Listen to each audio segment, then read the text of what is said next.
எனக்கு வேணும் ஆண்டவரேன்னு கேட்கணும். குழந்தைகளைப் போல ஒரு தாழ்மை, அன்பு, மன்னிக்கிற சுபாவம், எதுவும் வைராக்கியமா வச்சுக்கொள்ளாத ஒரு குணம், இது மாதிரி ஒரு சுபாவம் எனக்கு வேணும் ஆண்டவரேன்னு நம்ம மாறணுமா. அப்போ துர்க்குணத்திலே குழந்தைகளை போல இருங்க, புத்தியில தேறினவளா இருக்கணும். புத்தியில சிலர் குழந்தைகள் மாதிரி இருப்பாங்க, பார்த்துருக்கீங்களா? என்ன சின்ன பிள்ளை மாதிரி நடந்துக்கிற அப்படி சொல்ற மாதிரி நடக்கிறீங்களா நீங்க? அல்லது தேறினவர்களா, விவரமா? அப்போ அது கர்த்தர் தான் அந்த ஞானத்தை தரணும், அந்த புத்தியை தரணும். அப்ப அதை கேட்கணும், ஆண்டவரே புத்தி எனக்கு தாங்க, ஞானத்தை எனக்கு தாங்க, நான் எதை செய்தாலும் நல்ல புத்தியோட நான் யோசித்து நிதானித்து செய்யணும் அப்படின்னு கேட்கணும்.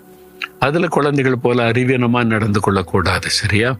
இப்ப ஆண்டவர்கிட்ட சொல்லுங்களேன், ஆண்டவரே நான் துர்க்குணத்துல குழந்தைகளை போல நான் இருக்கணும், நிறைய வைராக்கிய பாவம் இந்த காரியத்துல இடம் கொடுத்துடக்கூடாது, என் இருதயத்தை குழந்தையின் இருதயமா மாற்றும், புத்தியில நான் தேறினவனா இருக்கணும், நல்ல புத்தியை கொடுங்க, ஞானத்தை கொடுங்க, அறிவை கொடுங்க. அதுக்காக ஜெபிக்கிறேன், இயேசுவின் நாமத்தில் ஜெபிக்கிறேன். ஆமேன், ஆமேன்.